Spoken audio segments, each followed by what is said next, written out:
योऽन्तः प्रविश्य मम वाचमिमां प्रसुप्ताम् सञ्जीवयत्यखिलशक्तिधरस्वधाम्ना अन्यांश्च हस्तचरणश्रवणत्वगादीन् प्राणान् नमो भगवते पुरुषाय तुभ्यम्। अनन्याश्चिन्तयन्तो माम् ये जनाः पर्युपासते तेषाम् नित्याभियुक्तानाम् योगक्षेमम् वहाम्यहम्। सदाशिवसमारम्भाम् शङ्कराचार्यमध्यमाम् अस्मदाचार्यपर्यन्ताम् वन्दे गुरुपरम्पराम्। गुरुर्ब्रह्मा गुरुर्विष्णुः गुरुर्देवो महेश्वरः गुरुः साक्षात् परं ब्रह्म तस्मै श्रीगुरवे नमः। ॐ शान्तिः शान्तिः शान्तिः। परमश्रद्धेयाः परमपूज्याः प्रातस्मरणीयाः अस्माकं सर्वेषां समाराधकाः प्रथमज्योतिर्लिङ्गाः प्रभासतीर्थस्य अधिष्ठातारः भगवन्तः श्री सोमनाथचरणाः भगवन्तः पुराणपुरुषोत्तमाः अस्माकं सद्गुरवः पूज्याः गुरवः तथा च शास्त्रप्रणयिनः विद्याव्यासङ्गिनः श्रवणभक्तिनिष्ठाः सद्ग्रन्थं सेवमानाः भवन्तः सर्वेऽपि सज्जनाः स्वजनाश्च। भगवतः पुराणपुरुषोत्तमस्य परमया दयया विभोरवात्सल्येन च अद्य परमपावनेऽस्मिन् आश्विनमासे शुक्लपक्षे शरदपूर्णिमायां मन्दवासरे एतदनुसारम् अक्टोबर् मासस्य 28तमे दिनाङ्के 23 वर्षे विद्याव्यासङ्गं कर्तुं शास्त्रचर्चां कर्तुं भगवत्पादानां वाणीं गातुं श्रोतुं च अवसरः सम्प्राप्तः। इदमस्ति अस्माकं समेषां परमं सौभाग्यम्। अत्रावसरे भवत्सुविराजमानं परमात्मानं नत्वा भवतां समेषां स्वागतं च कृत्वा पुनरेकवारं मङ्गलाचरणपूर्वकं वयं स्वजीवनं मङ्गलं कर्तुं यतामहे। सर्ववेदान्तसिद्धान्तगोचरं तमगोचरं गोविन्दं परमानन्दं सद्गुरुं प्रणतोऽस्म्यहम्। भगवत्पादाः अत्र विवेकचूडामणिरिति ग्रन्थे बहु विवेकपूर्णया दृष्ट्या अत्र स्वविषयम् उपस्थापयन्ति। विशेषतः अत्र दार्शनिकविषयाः सन्ति। भगवत्पादानां ये केचन विषयाः भवन्ति तेषु विषयेषु प्रायः आत्मा एव केन्द्रस्थाने भवति इति कृत्वा अद्वैतवादस्य प्रवर्तकाः इमे महानुभावाः आत्मतत्त्वं परिचाययन्ति। अत्र आत्मतत्त्वस्य परिचयं कारयन्ति इति आत्मतत्त्वं परिचाययन्ति। एवं प्रकारेण अत्र अस्माभिः मनुष्यजीवने यदेकं सामान्यं लक्ष्यं सर्वैः प्राप्तमस्ति तद् लक्ष्यमस्ति आत्मानं विद्धि। अस्माभिः आत्मनः परिचयः प्राप्तव्यः। कोऽहम् इत्यस्य प्रश्नस्य उत्तराय एवं च कस्त्वम् इत्यस्य प्रश्नस्य उत्तराय एव प्रायः इयं यात्रा वर्तते। अस्माकं सन्मुखे स्थितः जनः तस्य परिचयः कः इत्यस्मिन् सन्दर्भे कदाचित् अस्माकं प्रवृत्तिः नास्ति चेत् तत्र चिन्ता नास्ति, किन्तु कोऽहम् इत्यस्य प्रश्नस्य यदि जिज्ञासा नास्ति, तत्र अस्माकं यदि प्रवृत्तिः नास्ति चेत् एतस्य जीवनस्य किमपि लक्ष्यं मूल्यं च नास्ति। अतः अस्माभिः एतस्य प्रश्नस्य एव उपासना कर्तव्या। तस्य प्रश्नस्य समाधानं यदि अस्माभिः अन्यत् किमपि न क्रियते चेत् चलिष्यति, किन्तु भगवत्पादानां ये ग्रन्थाः सन्ति तेषां ग्रन्थानां सुचारुतया यदि अभ्यासः अध्ययनं क्रियते चेत् ज्ञातुं शक्यते यत् कोऽयमात्मा आत्मा कीदृशः अस्ति एतस्य आत्मनः कः परिचयः वर्तते। तर्हि वायुपुराणमपि अत्र अस्माभिः स्मृतं वर्तते। यच्चाप्नोति यदा दत्ते यच्चात्ति विषयानिह यच्चास्य सन्ततो भावः तस्मादात्मेति कीर्त्यते इति आत्मशब्दस्य तत्र लक्षणं प्रदत्तमस्ति। एतस्य लक्षणस्य एव विस्तारः भगवत्पादानां प्रकरणग्रन्थेषु प्रायः दृश्यते। तत्र विवेकचूडामणिरिति एकः दार्शनिकग्रन्थः, तत्रापि केन्द्रस्थाने आत्मा, आत्मा यस्य मनुष्यस्य जीवने केन्द्रस्थाने अस्ति स एव अध्यात्मपरायणः अस्ति इति वक्तुं ज्ञातुं च शक्यते। तर्हि वयम् आध्यात्मिकाः इति यदि वयं वदामः, वयम् आस्तिकाः इति वदामः, वयं धार्मिकाः इति वदामः चेत् बह्व्यः व्याख्याः सन्ति धार्मिकस्य, आस्तिकस्य, तत्त्वज्ञस्य। किन्तु यदि वयम् आध्यात्मिकाः इति वदामः चेत् तत्र कारणमस्ति केवलम् एकः आत्मा। यदि आत्मा अस्माकं केन्द्रस्थाने अस्ति, आत्मनि अधितिष्ठति, यत्किमपि क्रियते आत्मानं लक्ष्यीकृत्य एव क्रियते चेत् एव अध्यात्मपरायणः। किं तद् ब्रह्म किमध्यात्म इति भगवद्गीतायाम् 8मे अध्यायेऽपि भगवता उक्तमस्ति, श्रावितमस्ति। तर्हि तस्मिन् विषये अस्माभिः अत्र काचित् चर्चा कृता वर्तते। कारणं यावत् भेददृष्टिः अस्ति तावत् कालपर्यन्तं तात्विकी दृष्टिः नागमिष्यति। अत्र विरोधः नास्ति एतयोः द्वयोः नाम व्यष्टि समष्टियोः आत्मपरमात्मनोः जीवब्रह्मणोः भेदः नास्ति। एतदेकम् अस्माभिः स्मर्तव्यम्। जीवो ब्रह्मैव न परः वा ब्रह्म सत्यं जगन्मिथ्या जीवो ब्रह्मैव न परः इति एकं प्रसिद्धं वचनमस्ति भगवत्पादानां। वस्तुतः इदं वचनमस्ति उपनिषदः, किन्तु केचन महापुरुषाः कथयन्ति इदं वचनमस्ति श्रीशुकरहस्योपनिषदि। एवं च केचन महानुभावाः कथयन्ति निरालम्बोपनिषत् इति एका उपनिषद् अस्ति। यदि प्राप्ते अवसरे अस्माभिः तस्याः उपनिषदः अभ्यासः क्रियते चेत् ज्ञातुं शक्यते इदं वचनं तत्र अस्ति। किन्तु महापुरुषैः श्रीमच्छङ्कराचार्यैः एतद् वचनं प्रसारितम्। उपनिषदः बहूनि वचनानि तादृशानि सन्ति येषां वचनानां विस्तारः न जातः, ख्यातिः न जाता, नान्यथा तत्र सारगर्भितं सर्वमपि आगच्छति। तर्हि अत्र भगवत्पादैः एतस्य वचनस्य विस्तारः कृतः, प्रचारः कृतः, यत् प्रसिद्धमिदं वचनमस्ति इति अस्माभिः अवगन्तव्यम्। निरालम्बोपनिषत् अत्र स्वीकर्तव्यम् अस्माभिः। तर्हि अस्माभिः ज्ञातम् अत्र जीवात्मा अज्ञानाधारेणैव भेददृष्टिं कृत्वा सर्वं पश्यति। एवं च ईश्वरः तत्र मायया एव स्वजगत् विस्तारयति। यावत् कालपर्यन्तं माया अस्ति, महत्तत्वम् अस्ति, तावत् कालपर्यन्तं भेददृष्टिः अस्ति, नान्यथा एतयोर्द्वयोर्मध्ये भेदः नास्ति, तयोः विरोधः नास्ति इति उक्तम्। ततः अग्रिमः श्लोकः अस्ति एतावुपाधि परजीवयोस्तयोः सम्यक् निरासेन परो न जीवः राज्यं नरेन्द्रस्य भटस्य खेटकः तयोरपोहेन भटो न राजा। अत्र पुनः एकम् उदाहरणं प्रदत्तमस्ति। तेन उदाहरणाधारेण अस्माभिः ज्ञेयमस्ति कः जीवः किं ब्रह्म। तर्हि आदौ एतस्य श्लोकस्य पदच्छेदः। एतौ उपाधि परजीवयोः तयोः सम्यक् निरासे न परः न जीवः राज्यं नरेन्द्रस्य भटस्य खेटकः तयोः अपोहे न भटः न राजा इति पदच्छेदः। इदानीम् अस्माभिः ज्ञेयमस्ति यदत्र द्वयोः एव चर्चा वर्तते।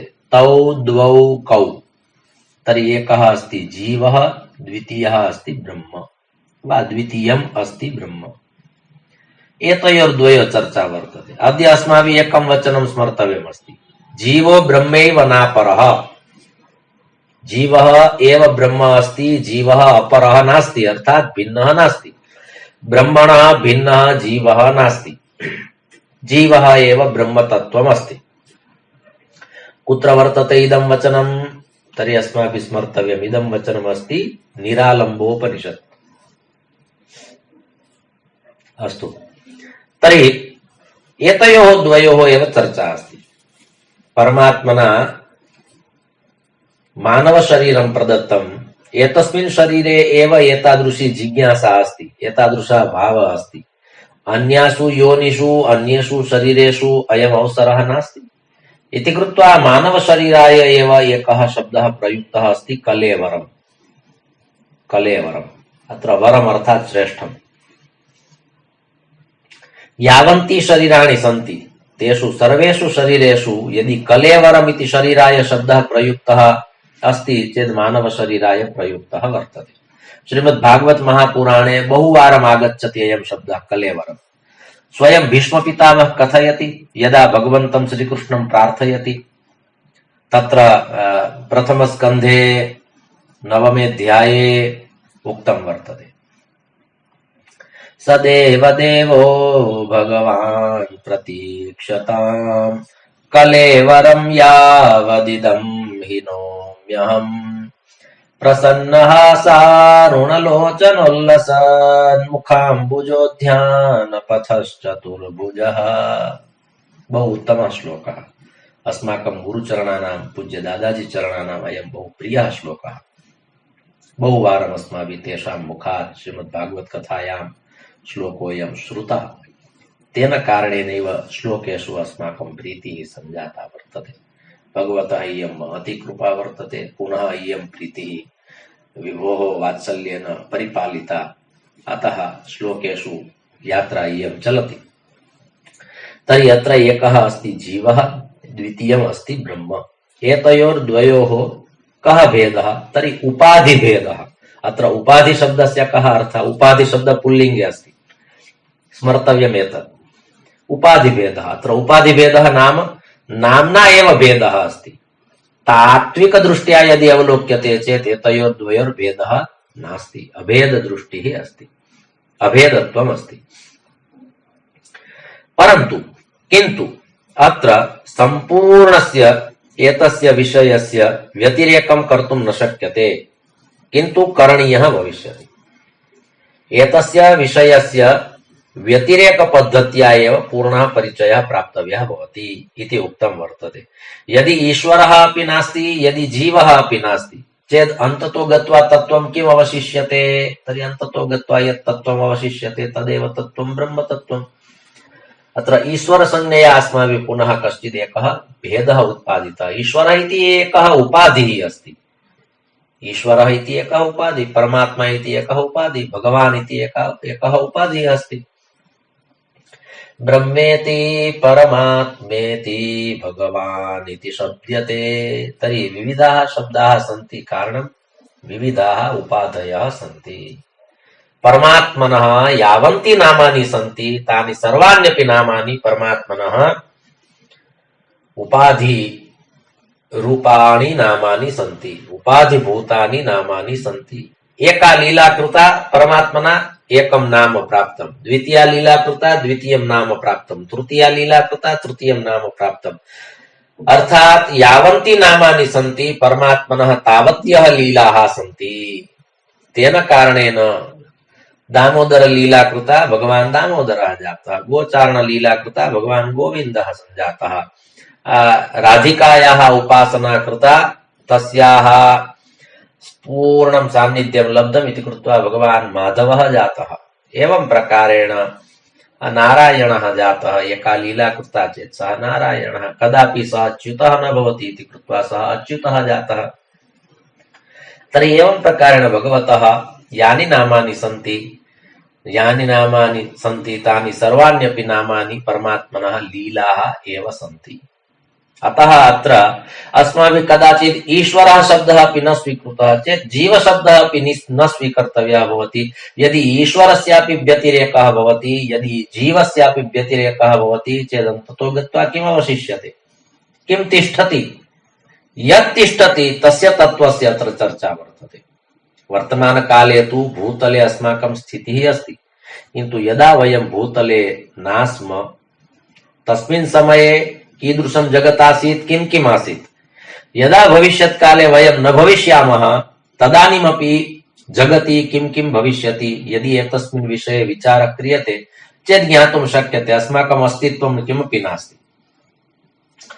शास्त्रदृष्ट्या तु इदं क्षणिकम् अस्तित्वम् अस्ति। भवतु शतवर्षात्मकम् आयुः, कलियुगे मानवजीवनस्य आयुः शतवर्षात्मकं कल्पितम् अस्ति, किन्तु परमात्मनः रचनायां शतवर्षाणि नाम किमपि न इति कृत्वा मानवजीवनाय उक्तम् इदं जीवनं क्षणभङ्गुरम् अस्ति। तर्हि शतवर्षात्मकम् आयुः नाम परमात्मनः दृष्ट्या तु क्षणभङ्गुरम् इदम् एतादृशम् उक्तमस्ति। किन्तु अत्र एकम् उदाहरणं प्रदत्तम्। एतस्य श्लोकस्य इदं वैशिष्ट्यमस्ति। अनेन वैशिष्ट्येन ज्ञातुं शक्यते यत् कस्य विषयस्य इयं चर्चा चलति। सावधानेन अस्माभिः श्रोतव्यं भवति। तर्हि अत्र पुनः उक्तमस्ति यदा ईश्वरः अपि नास्ति यदा जीवः अपि नास्ति। भवतु एकवारम् अस्माभिः द्वयोः व्यतिरेकः कृतः। यद् ईश्वरोऽपि नास्ति जीवोऽपि नास्ति तर्हि किमस्ति? तर्हि अत्र पुनः उक्तम् एकम् उदाहरणं प्रदत्तम्। राज्यं नरेन्द्रस्य भटस्य खेटकस्तयोरपोहे न भटो न राजा। अत्र एकः शब्दः अस्ति अपोहः। अपोहः शब्दस्य अर्थः भवति अभावः। एतयोः द्वयोः अस्तित्वमस्ति। राज्ञः अर्थात् नृपस्य एकम् अस्तित्वमस्ति, भटस्य अर्थात् सेवकस्य सैनिकस्य अपि एकम् अस्तित्वम् अस्ति। किन्तु कियत् कालपर्यन्तम्? राजा अस्ति किन्तु कियत् कालपर्यन्तम्? यावत् कालपर्यन्तम् राज्यम् अस्ति। भटः अस्ति, सैनिकः अस्ति, किन्तु कियत् कालपर्यन्तम्? यावत् कालपर्यन्तम् अस्त्रं शस्त्रं धृत्वा युद्धं कर्तुम् इच्छति वा युद्धं चिकीर्षति तावत् कालपर्यन्तम्। अतः अत्र एकः शब्दः प्रयुक्तः अस्ति खेटकः। खेटक शब्दस्य अर्थः अस्ति यदा कश्चित् प्रहारं करोति तर्हि आत्मरक्षणाय अग्रे यस्य शस्त्रस्य अस्माभिः प्रयोगः क्रियते वा अस्माभिः दृष्टः वर्तते कवचरूपेण। खड्गेन कश्चित् प्रहारं करोति चेत् अग्रे अस्माभिः आत्मरक्षणाय यत् कवचम् उपस्थापितं तदर्थं संस्कृतभाषायां शब्दः प्रयुक्तः वर्तते खेटकः। खेटकः शब्दः अस्ति, खेटकः रक्षणाय कवचमिति। गुर्जर भाषायां तदर्थं शब्दः प्रयुक्तः अस्ति ढाल। तर्हि यावत् कालपर्यन्तं खेटकः अस्ति तावत् काल हस्ते खेटकः अस्ति तावत् कालपर्यन्तं सः सैनिकः अस्ति। यदि एकवारम् अस्माभिः खेटकं स्वीक्रियते, नृपात् यदि राज्यं स्वीक्रियते, पश्चात् अत्र श्लोके किम् उक्तं? न भटो न राजा। येन कारणेन तस्य परिचयः अस्ति तत् कारणं यदि स्वीक्रियते पश्चात् तत् सः परिचयः नास्ति। अयं राजा अस्ति इति कश्चित् वदति, अयं राजा चेत् सम्मुखे स्थितः जनः किं वदति? कस्य राज्यस्य राजा अस्ति? अस्माभिः उच्यते एतस्य राज्यस्य राजा अस्ति, अमुक अमुक राज्यस्य अमुकं राज्यमस्ति, एतस्य राज्यस्य अयं राजा अस्ति। यदि तद् राज्यं स्वीक्रियते तस्मात् पश्चात् सः राजा नास्ति। उपाधिभेदः अत्र। उपाधिशब्दस्य अर्थः राजा इति एकः उपाधिः अस्ति, किन्तु कियत् कालपर्यन्तम् उपाधिः अस्ति? यावत् कालपर्यन्तं राज्यम् अस्ति।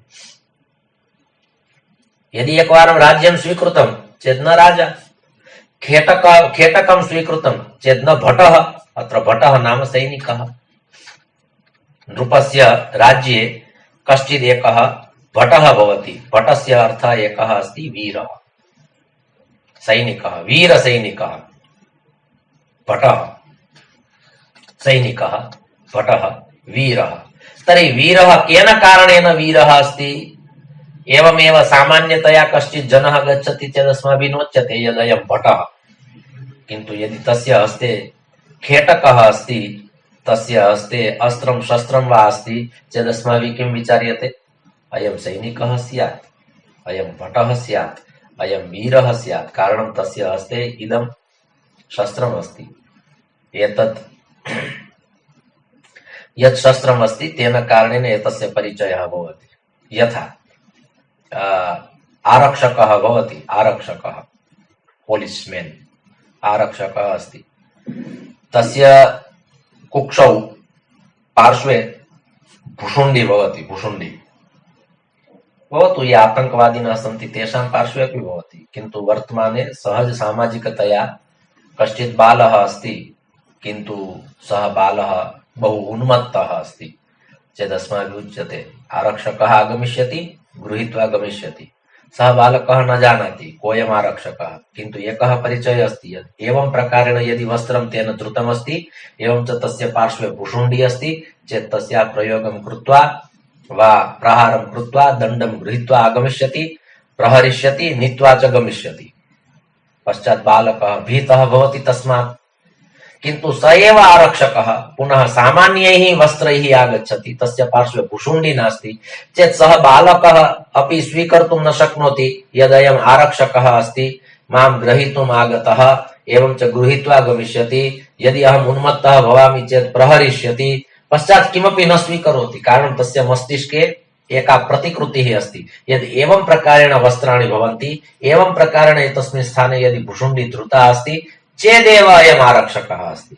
किन्तु तद् वस्त्रं स्वीक्रियते, यदि तद् सा भुशुण्डी स्वीक्रियते, पश्चात् सः न आरक्षकः। तद्वत् राजा अस्ति, किन्तु कियत्कालपर्यन्तं राजा अस्ति? यावत्कालपर्यन्तं राज्यम् अस्ति। यदि एकवारं राज्यं स्वीक्रियते, पश्चात् सः न राजा। तद्वत् अत्र प्रोक्तं वर्तते। तर्हि राज्यं नरेन्द्रस्य भटस्य खेटकस्तयोरपोहे, तयोः अपोहे, अपोहः नाम अभावः। यदा राज्यस्य अभावः अस्ति, यदा खेटकस्य अभावः अस्ति चेत् न राजा न भटः न वीरः न राजा। यावत् कालपर्यन्तम् अयम् उपाधिः अस्ति तावत् कालपर्यन्तम् एव परिचयः अस्ति। अस्माकं देशे तु पश्चादपि एकः परिचयः भवति, किन्तु सः वास्तविकः परिचयः नास्ति। तस्मिन् विषये न गच्छामि, किन्तु एतत् परमं चैतन्यं यदस्ति तत् परमं चैतन्यम् अविच्छिन्नम् अस्ति, अखण्डधारया चलति। तत्र कश्चित् उपाधिः अस्ति, एवं च यदि सः उपाधिः स्वीक्रियते पश्चात् तस्य अस्तित्वं न भवति इति न। ईश्वरः इति एकः उपाधिः, भगवान् इति एकः उपाधिः, तद्वत्। किन्तु उपाधिग्रहणान्ते अपि यस्य अस्तित्वं भवति तद् अस्तित्वमस्ति परब्रह्म। एकमेव अस्तित्वमस्ति। एकोऽहं बहुस्यां प्रजाये, पुनः तद्वचनं स्मरामि। सर्वं खल्विदं ब्रह्म, अन्ते एकमेव तत्त्वम् अवशिष्यते, तत् तत्त्वमस्ति ब्रह्मतत्त्वम्। तर्हि उपाधि यदि अस्ति, यावत् कालपर्यन्तम् उपाधिः अस्ति तावत् कालपर्यन्तमेव तस्य परिचयः वर्तते। एकः प्राध्यापकः एकस्मिन् विश्वविद्यालये पाठयति, तस्य प्राध्यापकस्य द्विविधः परिचयः भवति। विश्वविद्यालयस्यापि एकः परिचयः भवति, प्राध्यापकस्यापि एकः परिचयः भवति। अहम् उदाहरणरूपेण कथयामि। कश्चित् प्राध्यापकः कस्मिंश्चित् विश्वविद्यालये पाठयति, कश्चित् प्राध्यापकः कस्मिंश्चित् विश्वविद्यालये पाठयति। यावत् कालपर्यन्तं पाठयति तावत् कालपर्यन्तं तस्य परिचयः कश्चित् एकः भवति। यदि मार्गे निर्गच्छति, जनाः पश्यन्ति, ये जानन्ति ते वदन्ति यद् अयं प्राध्यापकः अस्ति एतस्मिन् विश्वविद्यालये पाठयति, तर्हि तस्य प्राध्यापकस्य परिचयः केन कारणेन सञ्जातः? विश्वविद्यालयस्य कारणेन परिचयः सञ्जातः। अतः विश्वविद्यालयः एकः उपाधिः। कदाचित् कदाचित् तादृशं भवति, कश्चित् प्राध्यापकः कालान्तरेण बहुभिः वर्षैः वा बहूनां वर्षाणाम् अध्यापनकार्यमस्ति, एकस्मिन् स्थाने एव स्थिरता अस्ति चेत् कालक्रमेण कस्यचित् एकस्य प्राध्यापकस्य प्रभावेण तस्य विश्वविद्यालयस्य परिचयः भवति। यथा अस्माभिः नालन्दा विश्वविद्यालयस्य, तक्षशिला विश्वविद्यालयस्य, वल्भी विद्यापीठस्य इदानीमपि स्मरणं क्रियते। किमर्थम्? उपाधिभेदेन।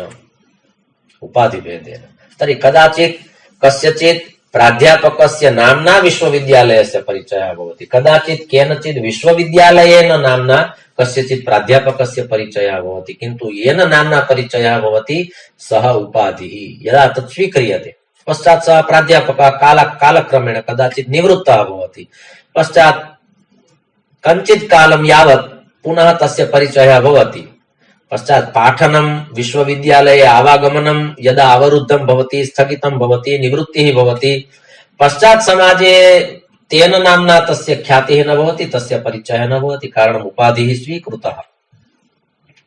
राज्यं स्वीकृतं, पश्चात् कः राजा?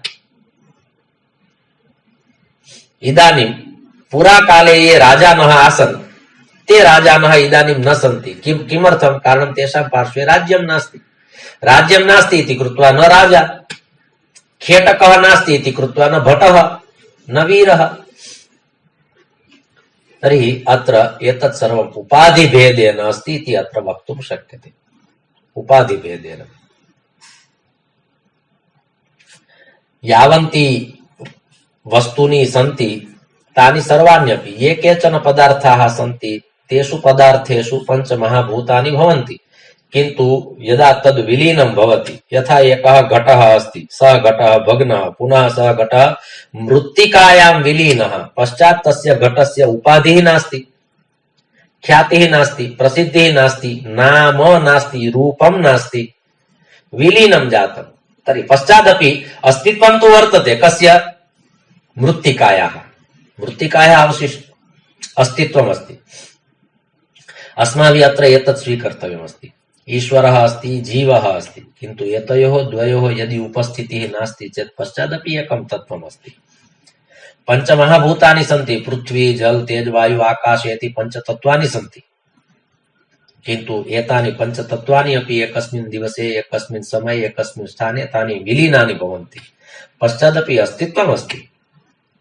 किन्तु अस्माभिः घटस्य एकम् उदाहरणं स्वीकर्तव्यम्, आभूषणस्य एकम् उदाहरणं स्वीकर्तव्यम्। अत्र आभूषणमस्ति, यावत् कालपर्यन्तम् आभूषणमस्ति, नाम्ना कण्ठस्य आभूषणं भवतु, कर्णस्य भवतु, नासिकायाः भवतु, मस्तिष्के भवतु, चरणयोः भवतु, हस्तयोः भवतु, यस्मिन् कस्मिन् स्थाने अस्माभिः आभूषणं धृतं, किन्तु एतस्य आभूषणस्य कियत् कालपर्यन्तम् अस्तित्वं? यदा तद् आभूषणं विलीनं भवति पश्चादपि सुवर्णमस्ति, किन्तु सुवर्णात् आभूषणं निर्मितं, पञ्चमहाभूतेभ्यः शरीरं निर्मितं, परमात्मना इदं जगत् निर्मितं, किन्तु यदा जगत् न भविष्यति तदानीमपि परमात्मा भविष्यति, यदा आभूषणं न भविष्यति तदानीमपि सुवर्णं भविष्यति, यदा घटः न भविष्यति तदापि मृत्तिका भविष्यति। अस्तित्वमस्ति। उपाधिभेदेन तद् अस्तित्वं येन नाम्ना सा प्रसिद्धिः अस्ति, तद् यदि एकवारं स्वीक्रियते चेदपि तस्य पदार्थस्य अस्तित्वं तु अस्ति।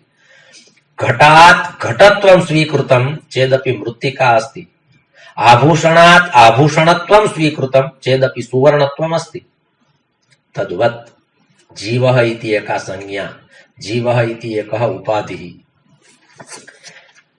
तर्हि अत्र उदाहरणं प्रदत्तं वर्तते राज्यस्य, भटस्य। राज्यस्य उदाहरणं नाम राजा अस्ति, तर्हि प्रश्नः भवति कस्य देशस्य? अयं युधिष्ठिरः राजा अस्ति। कस्य नगरस्य, कस्य राज्यस्य? हस्तिनापुरनगरस्य वा हस्तिनापुरराज्यस्य एव राजा अस्ति। हस्तिनापुरं तु पश्चादपि भवति, किन्तु राजा पश्चात् न भवति। कारणं यदि राज्यं तस्मात् स्वीकृतं चेत् सः राजा नास्ति। यदा युधिष्ठिरः राजा सञ्जातः तत्पूर्वं धृतराष्ट्रः वा दुर्योधनः राज्यारूढः राज्यपदे आसीत्, किन्तु यदा युधिष्ठिरः राजा सञ्जातः पश्चात् अस्माभिः उच्यते इदानीं दुर्योधनस्य सविधे राज्यं नास्ति वा धृतराष्ट्रस्य समीपे राज्यं नास्ति इति कृत्वा अयम् इदानीं न राजा। यावत् कालपर्यन्तं राज्यमस्ति तावत् कालपर्यन्तं राजा अस्ति। यावत् कालपर्यन्तं खेटकः, अस्त्रं, शस्त्रम् एतत् सर्वमस्ति तावत् कालपर्यन्तम् अयं भटः, अयं वीरः। अत्र इदमेव एकं तत्त्वम् अस्माभिः स्वीकर्तव्यं वर्तते।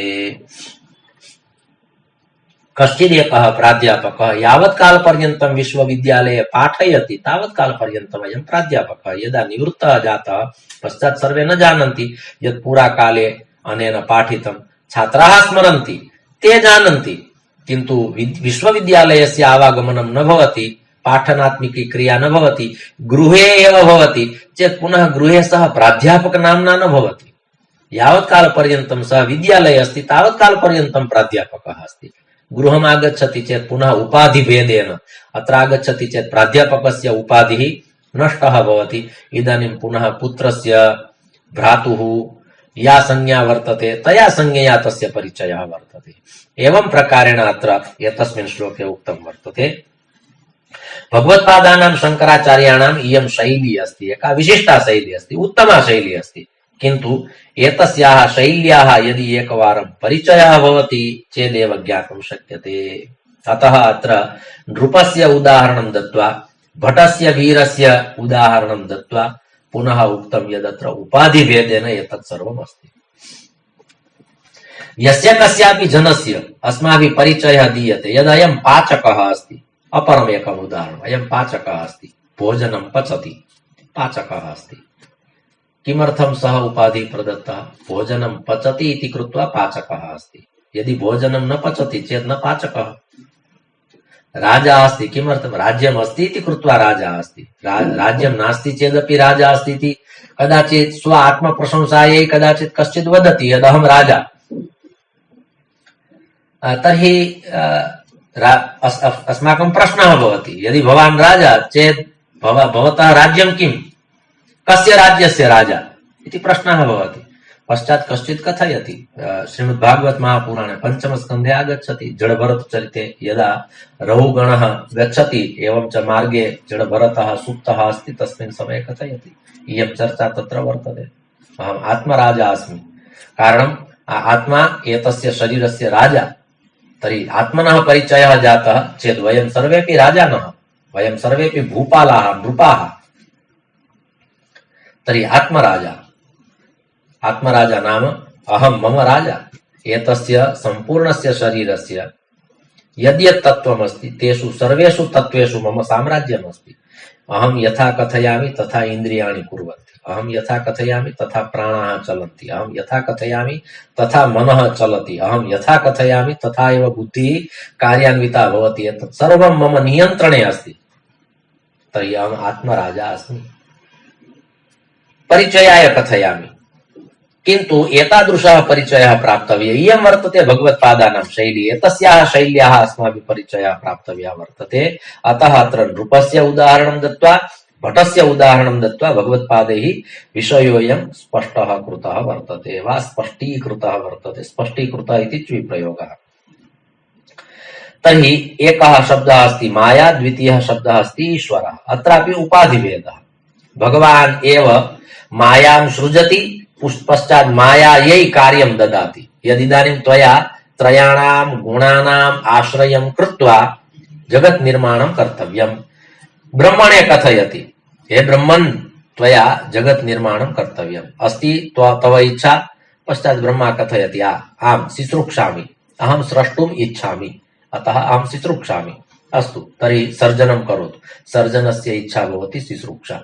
तर्हि सर्जनात्मिका इच्छा अस्ति चेत् तर्हि ब्रह्मा यावत् कालपर्यन्तं जगतः सर्जनं करोति तावत् कालपर्यन्तमेव सर्जकः अस्ति। सर्जकः इति एकः उपाधिः अस्ति। यदा सर्जनात्मिका क्रिया पूर्णा भवति पश्चात् सः न सर्जकः। चित्रकारः यावत् कालपर्यन्तं चित्रं चित्रयति तावत् कालपर्यन्तं चित्रकारः। चित्रकारस्य उपाधिः। यदा चित्रं न चित्रयति पश्चात् एकः परिचयः जातः। ये जानन्ति ते कथयन्ति अयं चित्रकारः गच्छति। अन्यथा चित्रकारः कदा भवति? यदा चित्रं चित्रयति तदानीं चित्रकारः। सुवर्णकारः कदा, कियत् कालपर्यन्तं सुवर्णकारः? यदा आपणे स्थित्वा सुवर्णस्य कार्यं करोति तावत् कालपर्यन्तं सुवर्णकारः। कश्चित् जनः कुम्भं रचयति, कुम्भं करोति इति कृत्वा कुम्भकारः अस्ति। किन्तु कुम्भरचनां न करोति, एवमेव गच्छति चेदपि जनाः कथयन्ति कुम्भकारः गच्छति। उपाधिः अस्ति, जानन्ति जनाः यद् एतस्य कार्यमस्ति। पश्चात् तत् कुम्भकारस्य कार्यं त्यजति, पश्चात् सः उपाधिः न भवति। यथा कश्चित् राजा राज्यं त्यजति, पश्चात् तस्य संज्ञा नास्ति यद् इदानीं अयं राजा अस्ति। अस्माकं देशे तु पश्चादपि जनाः वदन्ति, एवं च सः स्वयं वदति अहं भूतकालीनः राजा अस्मि। यानमस्ति चेत् यानस्य पृष्ठे अपि लिखितं भवति प्राक्तन राजा। यस्य कस्यापि ग्रामस्य, यस्य कस्यापि राज्यस्य, यस्य कस्यापि नगरस्य भवति, किन्तु सः तथैव तस्मिन् समये लिखति। तर्हि अत्र उपाधिभेदेन अत्र पञ्चकोशाः सन्ति। एतैः पञ्चकोशैः किं भवति? उपाधिभेदेन सर्वं भवति। पञ्चकोशानां कारणेनैव मनुष्यः वदति। किं वदति? यत्र यत्र उपाधिभेदः दर्शितः अस्ति तत्र कारणभूतं तत्त्वमस्ति पञ्चकोशाः। द्वितीयं कारणमस्ति अहङ्कारः। यावत् कालपर्यन्तम् अहङ्कारः अस्ति तावत् कालपर्यन्तम् एते उपाधिभेदाः सन्ति। नान्यथा यदि कश्चित् पृच्छति भवतः परिचयं ददातु, कः अस्माकं परिचयः? परिचयः एव नास्ति अस्माकम्। अस्ति चेत् एकः एव परिचयः अस्ति अस्माकं सर्वेषाम्, एकः एव समानपरिचयः अस्ति। कः परिचयः? अहं परब्रह्मणः परमात्मनः अंशः अस्मि। एतावानेव परिचयः। अधिकः परिचयः नास्ति अस्माकम्। अस्माभिः उच्यते अहम् एतस्मिन् नगरे वसामि, एतस्मिन् गोत्रे, एतस्यां ज्ञातौ, इदं मम प्रभुत्वम्, इदं मम दायित्वम्, एतावत् मम धनम्, अहं दाता, मम प्रसिद्धिः, अनेन नाम्ना मम ख्यातिः, सर्वे माम् अवगच्छन्ति, सर्वे मां जानन्ति, सर्वे माम् आह्वयन्ति, मम सत्कारं च कुर्वन्ति। एतत् सर्वं परिचयाय नास्ति, अहङ्कारं पोषयितुम् अस्ति। अनेन अहङ्कारस्य पोषणं भवति, अन्यत् किमपि न भवति। नान्यथा अस्माकं परिचयः कः? अस्माभिः बहु धन्यतापूर्वकम् अयं परिचयः देयः भवति, यत् कारणं परमात्मना उक्तं वर्तते, ममेवांशो जीवलोके जीवभूतः सनातनः। परमात्मनः अस्तित्वं यावत् कालात् अस्ति, यस्मात् कालात् अस्ति, तस्मात् कालात् ममापि अस्तित्वम् अस्ति इति अस्माकं परिचयः, गौरवपूर्णः परिचयः। किन्तु तस्य परिचयस्य प्रदानं न भवति, अन्यस्य परिचयस्य प्रदानं भवति। कारणम् अहङ्कारः पोषणीयः अस्ति इति कृत्वा। नान्यथा परिचयः देयः भवति चेत् कश्चित् वदति स्वपरिचयं ददातु चेत् एकेन वाक्येन परिचयः देयः भवति, अहं परमात्मनः अंशः अस्मि, एतावानेव मम परिचयः। किन्तु अनेन परिचयेन अस्माकम् अहङ्कारपुष्टिः न भवति इति कृत्वा वयं तं परिचयं न ददामः, तादृशं परिचयं न ददामः वा न दद्मः। तर्हि एतस्य परिचयस्य प्रदाने अस्माभिः गौरवं स्वीकर्तव्यं भवति, किन्तु वयं तद् न कुर्मः, वयं तद् न दद्मः। तर्हि अत्र अनेन प्रकारेण एकेन श्लोकेन पुनश्च राजा इत्यस्य पदेन एवं च भटः इति पदेन यः परिचयः प्रदत्तः, उपाधिभेदेन यः परिचयः प्रदत्तः, सः परिचयः अस्माभिः ज्ञातः। अस्माकमपि एतेषां सर्वेषां शास्त्राणाम् अध्ययनेन अस्माभिः तदेव ज्ञेयमस्ति यद् वास्तविकरूपेण अस्माकं कः परिचयः, अस्माकं कः परिचयः, अस्माकं किम् अस्तित्वम्। कालक्रमेण मनुष्यः गच्छति, यदा भूतलं त्यक्त्वा गच्छति चेत् सर्वं दत्त्वा गच्छति इति न, सर्वं स्थापयित्वा गच्छति।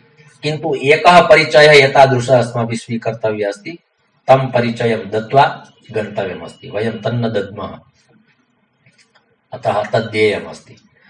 भगवतः कृपाप्रसादेन इयं यात्रा भवति, एतादृशाः विचाराः भवन्ति, पुनश्च भगवत्पादानां सान्निध्यमस्ति इति कृत्वा स्वपरिचयः कया रीत्या देयः इति ज्ञातुं शक्यते। कालः सञ्जातः इति कृत्वा एतावानेव परिचयं दत्त्वा एतस्य श्लोकस्य एतावान् वा एतावन्तं परिचयं दत्त्वा एतत् सत्रम् अस्माभिः भगवच्चरणयोः समर्प्यते। शरत्पूर्णिमायाः पुनः शुभकामना एवं च द्वाभ्यां श्लोकाभ्यां सत्रमिदं समाप्यते। धर्मस्य विजयो भूयाद् धर्मस्य पराभवः, प्राणिनां चैव सद्भावः भूयाद् विश्वस्य मङ्गलम्। सर्वे भवन्तु सुखिनः, सर्वे सन्तु निरामयाः, सर्वे भद्राणि पश्यन्तु, मा कश्चित् दुःखभाग् भवेत्। ओम शान्तिः शान्तिः शान्तिः। ओम।